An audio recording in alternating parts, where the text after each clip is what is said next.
go out sometime at night, even during my training camp. I don't take drugs, I don't drink alcohol. I think it's good to go out just to distract myself. Life is very precious for me, and I live my life every day like if it's the last day.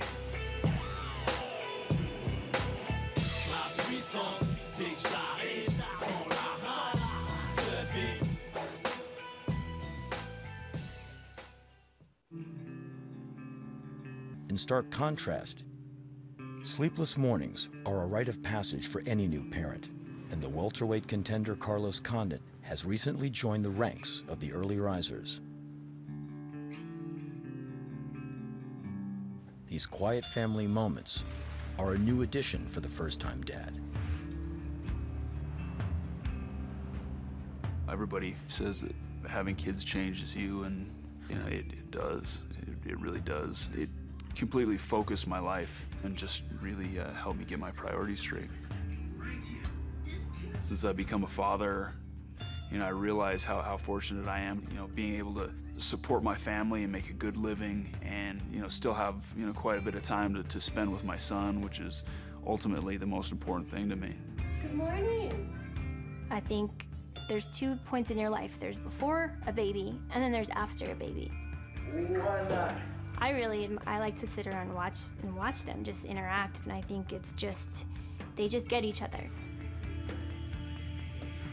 It's not always easy to train as hard as I need to train and go home and take care of my responsibilities as a dad and a husband.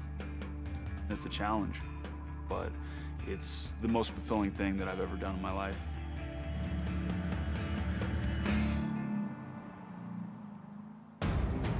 Though just across town from where he grew up, Jackson's mixed martial arts is quite a ways from Condit's upbringing. His father, the chief of staff for former New Mexico Governor Bill Richardson, saw early on that his son gravitated toward a different path. Carl's is a very, very bright guy. I think he was bored with school. The boredom led to a separation and a distance from schoolwork. I can remember him coming to me and asking if he could go to a grappling club, which I didn't really at the time know what it was. Next thing I know, he's on his way to becoming a full-blown MMA fighter. There's some things that I've learned from my dad. You know, I wouldn't be who I am or where I am or had any of the success that I've had without my family. You know, I've had nothing but love and support, you know, since I was a kid, no matter what I wanted to do. Last fall, welterweight champ George St-Pierre was scheduled to defend his belt versus Diaz at UFC 137, but Diaz was a no-show at 2 pre-fight media events, prompting UFC President Dana White to make a switch. So Nick Diaz has lost his opportunity at the welterweight championship, and Carlos Condit gets it. St-Pierre, though, sustained a knee injury, and Diaz was suddenly back on the marquee, facing BJ Penn, where he administered a methodical beating on the former champ and earned a unanimous decision. But it was what happened after the fight that thrust St-Pierre back in the spotlight. Where you at, George? Where you at, buddy? I don't think George is hurt. I think he's scared. What's up? Where you at, George? Right after the fight, I begged Dana and Lorenzo to fight Nick Diaz, and I would not have let it go until they would have given it to me. It's the first time that I asked them. I was begging them, like, give me that fight, you know. I've known George St-Pierre since 2004. He's one of the nicest guys I've ever met. Since 2004, I've never seen him like he was tonight. George St-Pierre flipped out tonight after Nick Diaz was in the ring. Nick needs motivation. He's got it. He's gonna fight George St-Pierre. But when St-Pierre was again sidelined, this time with a torn ACL, the UFC 143 card was reset. Nick Diaz would fight Carlos Condit for the interim welterweight title, and GSP would face the winner when his rehab was complete. So as both Condit and Diaz enter the final preparations for the bout, St-Pierre begins a journey of his own, the first day of intense rehab on his injured knee, with eyes toward a showdown that would settle a score.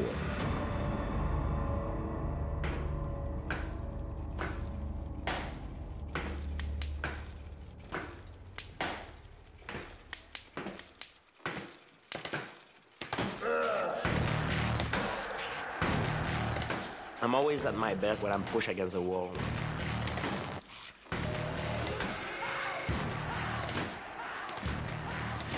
It lights more fire in myself.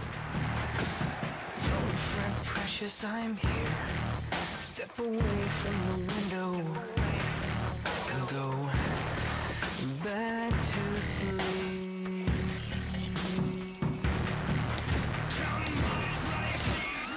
With this injury, a lot of people are doubting. They say, oh, you're never gonna come back the same. Believe me, I have my own demon in my head. People has no idea how dark I am in my head sometimes.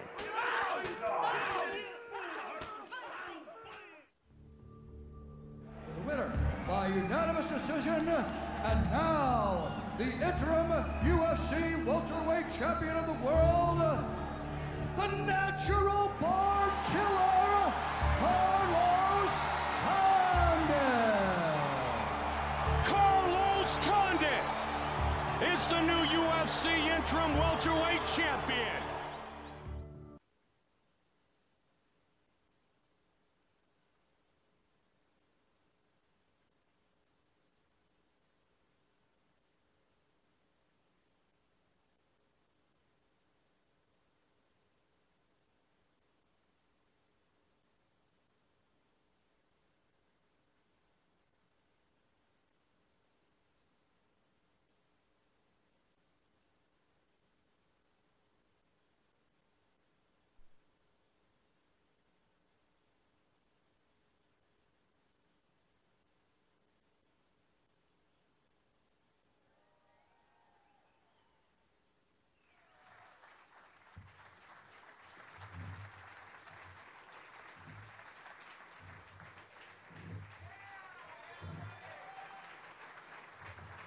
George St-Pierre makes his long-awaited return when the UFC comes to Montreal on Saturday, November 17th. The UFC Welterweight Championship is on the line when GSP faces interim title holder Carlos Condit to determine the undisputed champion of the world. Witness the return of GSP in person as UFC presents St-Pierre versus Condit. Saturday, November 17th.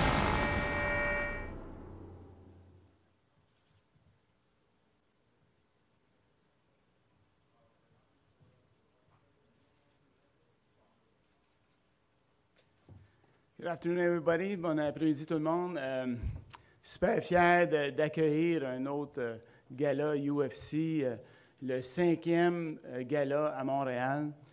C'est super le fun qu'on soit gâtés d'accueillir du UFC comme ça. Yes. Super fier aussi d'accueillir Georges fait un retour pour un combat aussi, pour unifier les ceintures. Merci, Georges, d'être ici.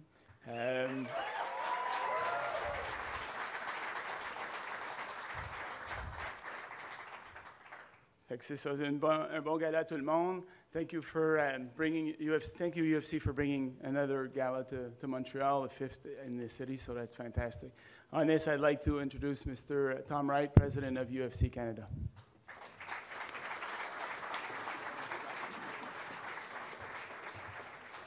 Merci Jacques, and good afternoon everyone. Bien tout le monde. Merci d'être parmi nous aujourd'hui.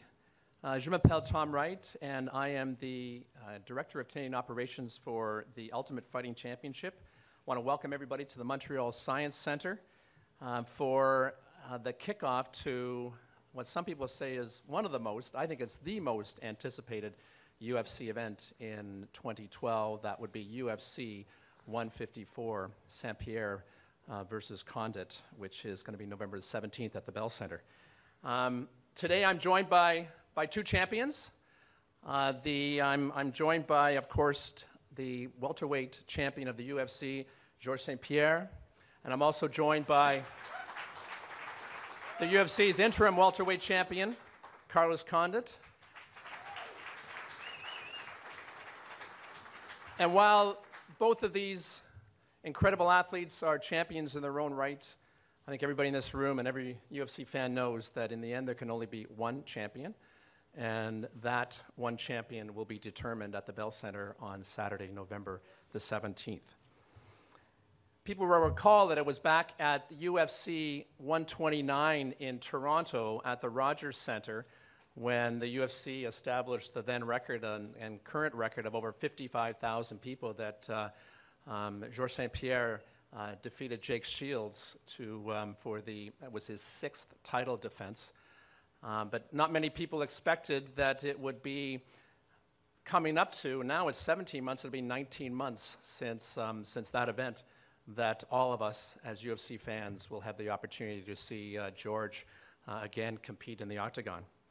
And everybody also knows that he has quite a formidable foe in Carlos Condit. It was at UFC 143 earlier this year that Carlos defeated Nick Diaz to win the interim welterweight championship for the UFC.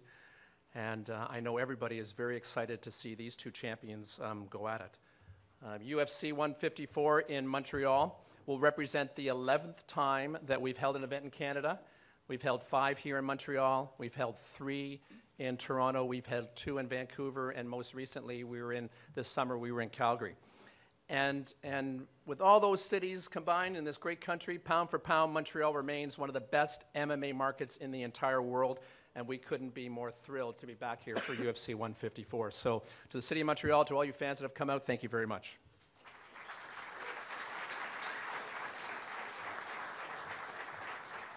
Now, before we talk about our 2 guests, I just want to give another overview of the card because it's a great card. In addition to GSP, we have 8 Canadians that are on this card, 3 from Montreal, Quebec. We've got Patrick Cote, and I know Patrick's here. We've got Ivan Menjivar, who's right down here in front. And also on John Makdessi. So we've got 3 hailing from this province. The province just immediately west of us, Ontario, we've got 4 from there. We've got Mark Hominick, Mark Bocek, Sam Stout, and Antonio Carvalho. And then swing a couple more provinces west out to Alberta. And Nick Ring, who thrilled the hometown crowd in Calgary at UFC 149 with his victory. He'll be fighting on the Montreal card as well. So we've got 8 Canadians, and actually we've got 1 transplanted Canadian, of course, Francis Carmont, who is down here as well. He was born in France, but you know what? We consider him a Canadian now, so that's great. Now, before you guys get a chance to talk about and ask these guys questions, I want to talk about a very, very compelling co-main event that we have for the GSP versus Condit main event. It's a welterweight fight as well. It's featuring 2 of the top contenders. We've got Johnny Hendricks versus Martin Kampmann. And both these guys feel that whoever wins that fight is going to have a chance to go after whoever wins this fight. You know, if you look at it, Martin Kampmann was the only guy to defeat Carlos Condit in the UFC. So he feels that he's will have earned the right if he beats Hendricks on November the 17th. And of course, you know, Johnny Hendricks is no slouch either. In his last 2 fights, he beat John Fitch and Josh Koscheck. So that co-main event is going to be a lot of fun as well. But you know what? We're here to talk about and ask questions to Georges St-Pierre and Carlos Condit in a really, really well thought of and highly anticipated UFC 154. Condit hails from Albuquerque, New Mexico. He's a former WEC champion, and he's the current UFC interim welterweight champion. The last 5 opponents he has taken care of in kind of surgical fashion. He's tactical. He's got elusive footwork. He's a really technical striker, and he has one goal, and that is to take the full-on UFC welterweight championship from Georges St-Pierre. So, on behalf of Canada, welcome Carlos to Canada. It's great to have you here.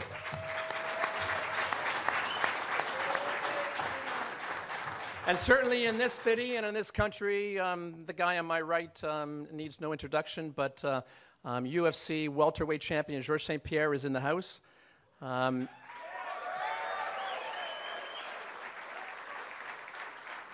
Georges is riding a 9-fight winning streak. He has had 6 title defenses, and he has been the UFC's welterweight champion for 5 years. He's not only a great ambassador for sport, he's a great athlete, he's a great ambassador for Canada. And without any further ado, I'm going to turn it over to these guys to answer some questions. One little piece of housekeeping, just to let everybody know. Tickets for UFC 154 went on sale this morning to our Fight Club members. Tomorrow on September the 28th, Friday at 10 o'clock in the morning, they go on sale to newsletters. And on Saturday, the public on sale for UFC 154 goes on at 10 o'clock Eastern.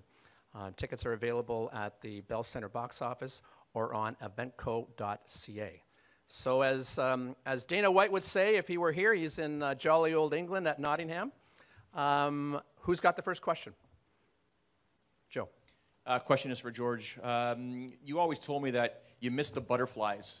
That's why you were cornering some guys like Francis when they were fighting. What's going through your mind right now? And at the same time, you've always been at the cutting edge of science for this sport, and we've all seen what happens to guys in the NHL or NFL when they come back after a long layoff. What are you going to have to do to make sure that there's no ring rust, when you defend the belt versus Carlos? Well, first you talk about the butterfly, but most importantly, I'm happy right now because I can do what I love to do for a living. When you get hurt, you realize health is the most important thing. And I had to thank the UFC to taking care of me. They really took care of me like a king. I don't see any other sport where they have athletes that have been taken care of like this. They helped me choose the best surgeon, the best rehab people for my knee, and everything was so perfect. Like if I came back today like I am right now, it's because of the UFC, the way they took care of me. And right now, I'm like you said about the butterfly. I'm very glad to be back. I changed a lot of stuff in my training, in my life, and I've never been so pumped up in my life to step in the octagon again. Question for Carlos. Carlos, I mean, we go up and down your resume all the time whenever you and I speak, but you fought all over the world. Can you think of another market where you're entering hostile territory in November? Can you think of another market, perhaps, even close to this? The only thing I guess that would come close is when I fought Dan Hardy at the O2 Arena in London. But I kind of I enjoy the role of the bad guy coming into somebody else's hometown and trying to defeat them. And one quick question for Tom. Dana mentioned last Saturday in Toronto, he went up and down the pay-per-view list and who the guys are the biggest pay-per-view draws. Can this not be more than perfect timing for the UFC that George St-Pierre is finally back? I think it's great. I mean, we obviously, miss George not only being in the octagon, but we miss him, as being the athlete that he represents our sport so well. As Dana said, he's probably the #1 pay-per-view draw for us, so that's great. But I think, really for our fans, it's all about, having an opportunity to see the best athletes perform in their best conditions, at the best time. And on Saturday, November the 17th, we're going to see the two best welterweights in the world compete. And while I'm excited for the business side, I'm even more excited to see two great athletes go at it at the Bell Center on November the 17th. Oui, ma question est pour Georges. Un petit peu, comme tu as dit tantôt, mais je voudrais surtout savoir, ça va faire 19 mois que tu t'es pas battu. Qu'est-ce que tu peux dire à tes fans pour les rassurer sur l'état de ton genou? Est-ce que tu es à 100%? Est-ce que tu vas être à 100% pour Carlos Condit en novembre? Mon genou est déjà à 100% et même à 120%. Pour moi, maintenant, j'en parle même plus. J'en tiens même plus compte. Par contre, ça fait très longtemps que je n'ai pas combattu. Alors, on appelle ça en anglais ring rust. C'est sûr que ça va être, je vais avoir les papillons dans l'estomac. Et ça, c'est quelque chose que je ne peux pas faire grand-chose. Je vais me préparer du mieux que je peux, mais soyez sûr que la chose que je peux promettre à mes fans, à mes supporters, c'est que quand je vais être dans l'octogone le 17 novembre, je vais donner tout ce que j'ai, puis je vais être le mieux préparé que je peux être. Est-ce que le plus gros défi pour toi, est-ce que ça va être physique ou mental quand tu vas sauter dans l'octogone? En fait, j'ai deux gros défis. J'ai Carlos Condit, je considère c'est l'adversaire le plus dangereux que j'ai affronté. Il est très complet. Et aussi, j'ai le défi que je me suis pas battu, ça fait 1 an et demi. Alors, j'ai comme deux défis en un.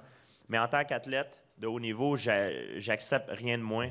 Et je veux aller pour un championnat du monde à mon retour. Puis c'est ça que le UFC m'a donné. Alors, je suis honoré d'avoir ce combat.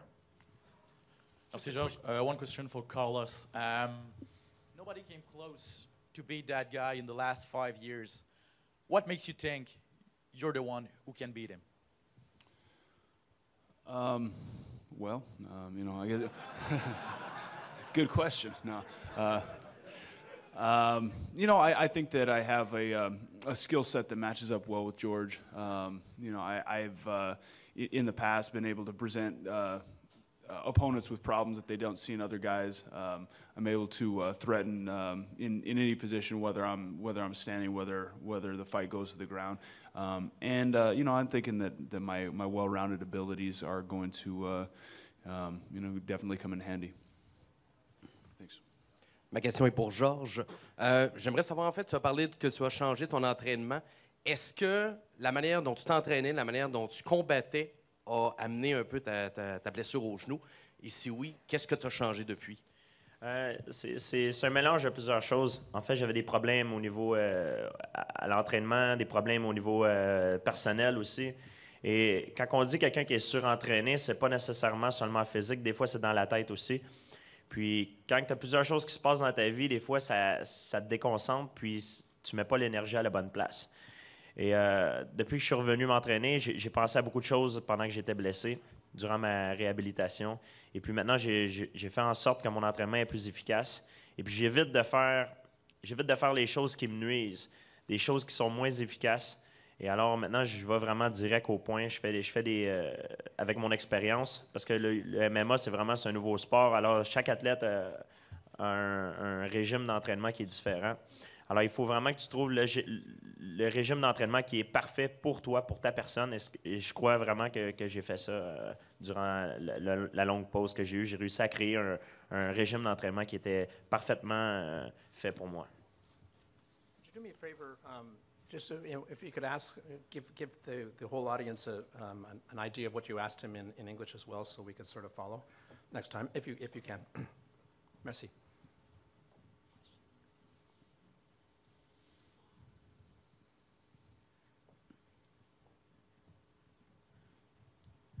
My question is for Carlos. Greg Jackson won't be in your corner. Who will be in your corner? And also, did you have all the training partners available, or did anybody not want to train with you because of friendship with GSP? Heading up my camp for this fight is going to be Chris Luttrell, who is one of he's one of the founding members of Jackson's. You know what? No, nobody in particular didn't, abstain from training with me because of the relationship with George. I think guys that are real close with George, train other places and come to Jackson's to do parts of their camp there. But for the most part, the core guys are, guys from Albuquerque. Haven't had a problem to train with me.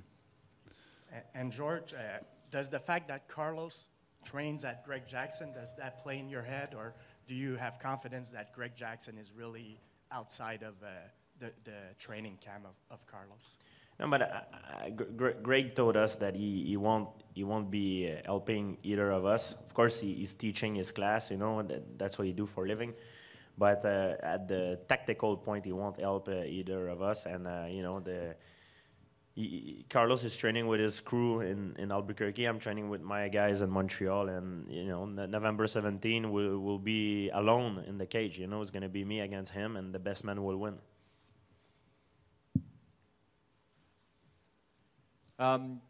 Question for Carlos. In terms of preparing for a guy like George St-Pierre, obviously you've got a long library of tape. Is there anything specific that you think that you should be working on, without giving away the strategy, that you may think that as he gets older, you can sort of take over? I think a lot of George's opponents in the past have looked at George and said, well, this is where he's weak, or, this is where I can beat him. And I think that was a mistake, because George is, truly an all-around, one of the best fighters in the world, and or the best fighter in the world. And that's really not the approach that I'm taking as far as seeing a weakness in George. It's approaching this, trying to come in November the best that I can be, and not worry so much about what George brings to the table. And George, you know the pressure that people always give you about the finish, but at the same time, you're fighting a guy that Tom mentioned is he's like a surgeon in there. We saw the fight with Nick Diaz, how he's patient. He will go 5 rounds if he has to. Does that play into your head at all, that there's a fact that you might not be able to finish a guy and you've got to go the 5 rounds to beat him? It's a little bit like Carlos said. Before, I used to fight guys that they have a particular area where they're not very comfortable, but Carlos is comfortable everywhere. So instead of focusing on where he's weak, because there is not weaknesses in Carlos' game. So I'm going to focus on myself, of where I'm strong and what I'm going to do to him, instead of thinking of what he's going to do to me. And that's the key of the fight, and be very opportunist. And when I see the opportunity, to take the opportunity, and the finish will come. But I'm getting ready for 5 rounds. Bonjour, ma question est pour Georges. Je sais. Donc, je veux savoir, avec toute l'aventure que tu as vécue au cours de la dernière année qui a été très difficile, en quoi est-ce que tu vas ressortir gagnant, puis en quoi est-ce que tu es un meilleur combattant aujourd'hui? Ça m'a laissé le temps de prendre du recul. J'avais beaucoup de pression, beaucoup de problèmes, puis j'avais plus autant de plaisir à faire ce que je faisais. J'avais perdu un petit peu la flamme. Le fait que j'ai pris 1 an et demi de break, ça m'a permis de me ressourcer et de reprendre goût à ce que je fais, puis de revenir avec une approche différente. Puis maintenant, j'ai beaucoup de plaisir à ce que je fais. J'ai retrouvé la flamme, et puis je suis très motivé à me remettre le 17 novembre.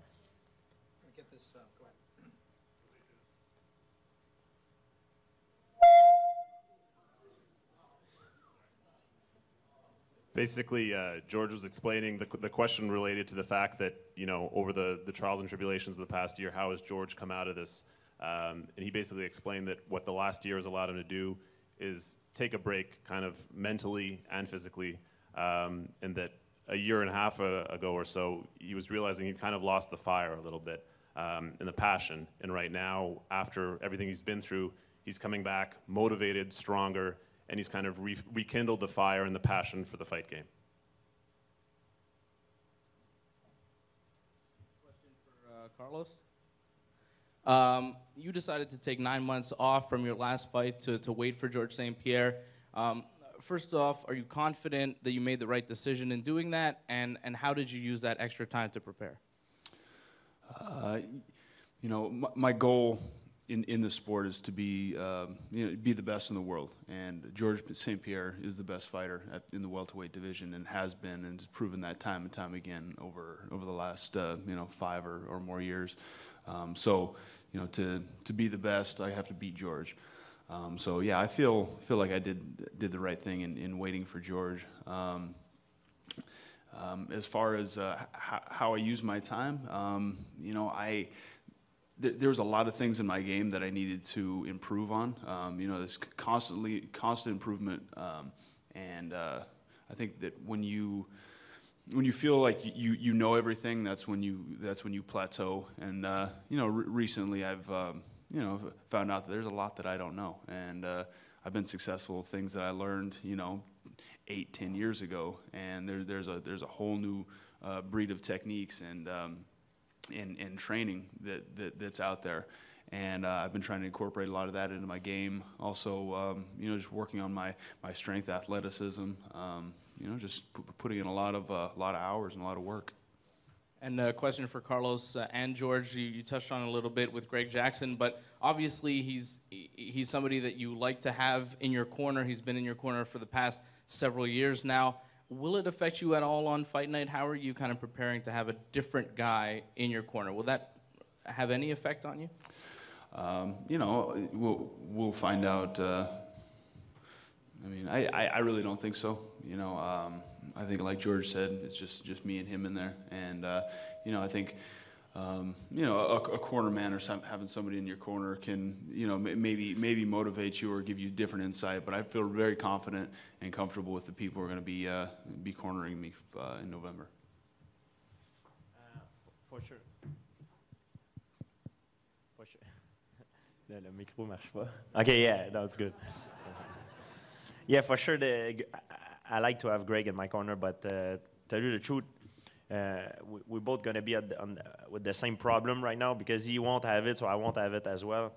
And you know, the corner doesn't really matter in a fight. You know, it does a little bit, but even if the Pope would be in my corner or whoever, my grandmother, or the truth is, when you come back after a round, you're exhausted. You have maybe 20 seconds that the person can tell you what to do or change your strategy that help you out. And you have like a window of 20 seconds. You know, the rest of the time you just recuperate, try to get back to your breath. And also is you know, what happens during the fight? It's not really the corner that really matters. It's the hour of training and repetition that you made in training that will happen in the fight without you thinking about it. So it's really the instinct that take over. It's really it happens so quick that you don't have time to think about it. So it's for me right now, and Carlos, I'm sure it doesn't really matter. It's going to be one-on-one, and the best man will win. Just one quick question for Tom. Tom, I've heard Montreal may be on the calendar again in 2013. Is March the month where we're going to see you guys again back here? I think you'll find that our plans are to establish Montreal and Toronto both as tentpole events on our UFC annual calendar. Our plans are to have March, the third weekend in March, as the Montreal date on a regular basis, and the third week in September for the regular date in Toronto. And it really helps our fans understand exactly when we're coming. They can plan their travel. They can plan their schedules. And it's really important, we feel, to have that kind of consistency to our schedule, to allow not only our fans but our business partners to manage their relationship with us and our relationship with them. So those are the two dates. Georges, j'aimerais que tu répondes en français ici. But can you explain us why have you lost a bit of that pleasure about training and doing fights in the last years? C'était beaucoup à cause que je me levais, j'allais m'entraîner, j'y allais parce que je devais. J'y allais pas parce que il fallait quelque chose. J'avais besoin que quelque chose se passe pour que je puisse changer ma routine. Puis dans la vie, on ne peut pas faire plaisir à tout le monde. Mais des fois, on doit casser, par exemple, quelque chose pour le recoller pour qu'il soit meilleur. Et c'est ce que j'ai fait avec ma routine. Je ne veux pas attendre d'avoir une défaite pour pouvoir améliorer mon régime d'entraînement. Je veux m'améliorer avant que le sport me surpasse. Et c'est ce que j'ai fait durant ma période de break. J'ai pensé aux choses que je devais faire pour devenir meilleur. What I said is, I was at the point before my injury that I went to train because I had to, not because I wanted to really much. And I lost motivation, and I learned that in my career, sometimes you need to break something and to fix it before you need to break it yourself and fix it before it breaks by itself. So what I mean is I don't need to lose a fight to improve my training schedule to make me a better martial artist. I need to stay on top of the game before the fight game catch up on me. And that's what the long layoff allowed me to do, to think about stuff. And I cannot make everyone happy, but I need to do changes in my training, and it makes it more efficient for myself. Salut Georges. Jean-Paul Chartrand ici, ça va bien? Oui.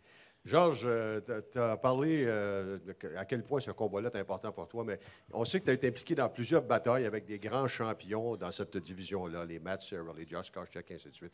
À quel point ce combat-là est-il important pour toi contre Carlos Condit, si tu compares aux autres? So I'm just asking in plain English, how important is this fight for George against Carlos Condit? Pour moi, c'est le combat le plus important de ma carrière parce que j'ai deux défis en un. J'affronte l'adversaire le plus redoutable que j'ai affronté de ma carrière. C'est le plus complet, sans aucun doute. Et aussi, je reviens d'une longue période d'inactivité. Donc, ça va être... j'ai deux défis en un, mais en tant que champion, je demande rien de moins. I have two challenges in one. I'm fighting the most dangerous guy that I've fought, the most well-rounded martial artist that I've ever fought, no doubt about that. And also, I come back from a long period of inactivity, a long layoff. So I have two challenges in one, but as a real martial artist, as a top competitor, I don't ask for nothing less than a title shot against the champion, Carlos. George, just to follow up on that, do you see this more as a title shot or a title defense? I see, for me, in my contract, I was supposed to defend my title every year, and I couldn't do it because of an injury. So the champion for me is Carlos Condit, and it's up to me to take the title, so I'm going for the title shot. That's how I see things. And Carlos, sorry to throw a curveball to George's complimentary thing there, but there are people that still call you the interim champ. How bad do you want to prove them wrong that you are the official champ come November?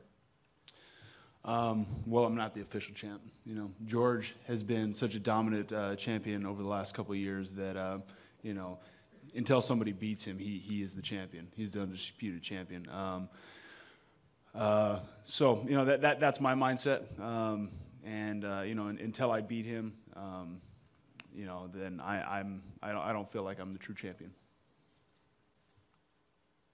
Georges, un petit peu pour... Est-ce que tu pourrais seulement répéter en français ce que tu as dit en anglais par rapport au fait, est-ce que tu vois ça comme une défense de titre ou tu tentes d'aller chercher le titre en français? Pour moi, dans mon contrat, c'était je devais défendre le titre minimum une fois par année. Sinon, je le perdais. Et je n'ai pas pu défendre mon titre l'année dernière parce que, à cause de ma blessure. Donc, il y a eu un combat de championnat intérimaire qui a été gagné par Carlos Condit. Pour moi, le vrai champion, c'est Carlos Condit. Et je prends ce combat-là comme un combat de championnat du monde. Je tente de ravir la ceinture au champion Carlos Condit. Également, on voit qu'il y a pas du tout... Il y a beaucoup de respect entre vous deux, quelque chose à quoi tu n'as pas été habitué dans les dernières années. Habituellement, tes adversaires tentent toujours de te provoquer. Est-ce que tu utilisais ça pour te motiver et est-ce que tu vas être capable de te motiver de la même façon, étant donné que Carlos ne fait pas de trash talk, comme on dit ça? What I said is there no trash talk between the two of you, a lot of respect. Is he able to get himself in the game, in the mind game, to fight you? Il y a quelque chose que je dois vous clarifier. Carlos, c'est un gentleman. Moi, je suis un gentleman. Mais soyez sûr et certain que le 17 novembre, on va se frapper aussi fort qu'on peut. Puis si on a la chance de se mettre KO, ben on va le faire. What I said is, Carlos is a true gentleman. I'm a gentleman. But November 17, we won't be gentlemen to each other. We will try to knock each other out and take each other for the fight. Carlos, do you agree with that? So you fought Nick Diaz. So what's the difference between Nick and George? Well, yeah, I have respect for anybody who I step in the cage against. You know, and I have a lot of admiration for George, and have for a really long time. But you know, he's where I want to be. He's one of the top stars in the sport, and yeah, I mean, I would agree with that. You know, we're cordial to each other, and you know, there's a lot of respect between us. But you know, that goes out the window. You know, we're coming to fight, and you know, there's no dancing around that issue. Georges, j'aimerais que tu répondes en français, but you heard a lot of criticism about you about not finishing the fights in your last fights. You said that you want to change that, but is it a bit dangerous against him because he's like quite dangerous in the ring? C'est toujours dangereux. Aussitôt que tu t'embarques dans l'octogone, c'est toujours dangereux. Il y a toujours un danger. On joue pas au golf, hein? C'est un sport de full contact. Il y a toujours un risque. Mais pour moi, la clé pour avoir plus de finition, je crois que c'est d'être plus opportuniste. Pas nécessairement d'avoir moins de défense, de me faire frapper plus, mais d'être plus opportuniste. C'est ça que j'ai beaucoup travaillé au cours des derniers mois. À ça the key for me, because of the criticism, the finishes, I said it's a very dangerous sport. We don't play golf, you know. It's a full contact sport. And for me, I think the key to have more finishes is be more opportunist. Not taking more punches or have less defense, is being more opportunist and add more the instinct of the finish. And I think I've been working a lot on that the last few months, and I think that's the key for me to have more finish. But I'm coming into that fight. The ultimate goal is to entertain, but also to win. You want to win the fight, and to hurt your opponent. That's how you win the fight.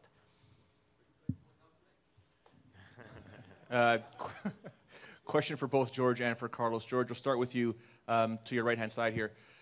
Before the Jake Shields fight, you mentioned that you actually like when guys trash talk you, like the Dan Hardys and the Sarahs, because it kind of motivates you. It's the guys that are quiet that make you nervous, that kind of scare you. You call this guy a gentleman, and he's also quiet. Does he worry you? It's true. These are the most dangerous guys. It's the same thing in the street, because when I grew up at school, I used to get bullied back in the day. So the guy used to trash talk me, make me remember stuff from my past, and make me more motivated. But the guys that are most dangerous, they're the gentleman guys. They're the most dangerous. They look calm, very nice, but the day of the fight, bang, they try to take you out. But you need to keep the motivation. And now that I've been there for a long time and fighting, and the honor of fighting Carlos Condit, I cannot have more motivation than this. So I'll be ready to go. And Carlos, I guess the same sort of question for you. When you look at your past opponents like Dan Hardy, I don't vividly recall Nick Diaz talking trash before the fight, but guys like Dan Hardy and others that try and rile you up, do you look at them at their trash talk as motivation? Or do you look at the quiet guys like George and say, no, I'm in for a big fight here? I think I derive my motivation from different sources. If a guy's talking trash or, his fans are talking trash, or there's a lot of criticism, that gives me some motivation, but I can find it in other places. I'm trying to be the best in the world. I'm trying to attain my goal, and that's motivation enough. I don't need the trash talk to really, fire me up. Georges, ici en bas. Si tu sors de ce combat-là sans blessure, combien de fois en 2013 tu penses combattre?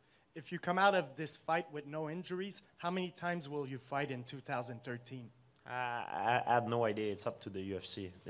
I don't decide these things. It's UFC. They set up the date and everything, the promotion, and I'm there to fight.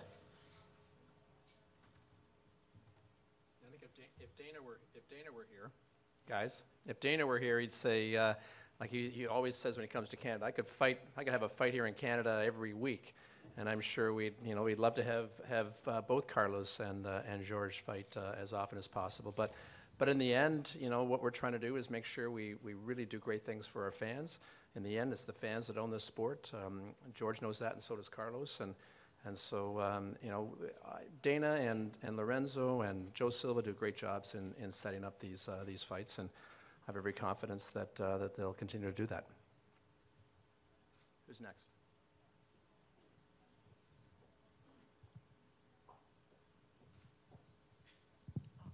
J'ai une dernière question. One last question for George first. Ça fait quoi de se battre à Montréal, dans le fond? Tu t'es déjà battu 2 fois, mais comment tu compares ça à tes 2 autres fois? Puis pour ton grand retour chez toi, devant tes fans, qu'est-ce que ça représente? How is it for him to fight in Montreal, his hometown? Pour moi, je vois pas ça comme si je me bats à Montréal. Je me bats pas à Montréal, même si ça serait en Australie, je me battrais pas en Australie ou aux États-Unis, je me bats dans l'octogone. Quand la porte se ferme, il y a juste moi et Carlos qui se battent. Donc, il n'y a pas d'aide extérieure. La seule chose qui peut avoir un avantage, c'est que je vais avoir l'appui de la foule pour me motiver. Et ça, c'est toujours bon à voir. Mais what I said is, if the fight, wherever the fight is, it's in Canada, Montreal, or in US, everywhere, Japan, I'm fighting in the octagon. It's the same cage, the same rule, the same thing. And it's me and my opponent inside, and that's what determines who will be the winner. And for sure, I'm gonna have the fans behind me is going to be a plus, but you know, I'm focusing on what I need to do to win the fight. And one quick question for Mr. Wright. I heard you thought about the Olympic Stadium for that event. Can you explain why you could not be able to do it there and why the Bell Center instead of the Big O? Well, first of all, the Bell Center is a fabulous venue. It's world class, one of the best that we ever have a chance to take events to. The previous record for attendance that the UFC 129 Toronto broke was established at UFC 124, which I believe was George St-Pierre against Josh Koscheck back in December of 2010. So, I mean, we love going to the Bell Center, fabulous venue. I mean, the quick answer is, and those of in the crowd that know, I know a few things about the Canadian Football League. While we don't really know who's going to host the East Final in the CFL, but if I was a betting man, it most likely would be Les Alouettes de Montreal, and that happens to be on Sunday, November the 18th. And last time I checked, that's where they play their game. So it's a simple thing. I mean, really, we prefer to go to the Bell Center because, I mean, from our position, it's the best spot in this city. But in the end, when we looked at the Big O as a potential alternative, it was already previously occupied. Pas de problème. Okay, so I said at the top that pound for pound, the city of Montreal and this province is, you know, one of the best MMA UFC cities in the world. We've got some fans here. We'd like to open it up to a couple of questions from the fans. Don't ask me for tickets. I already gave one out.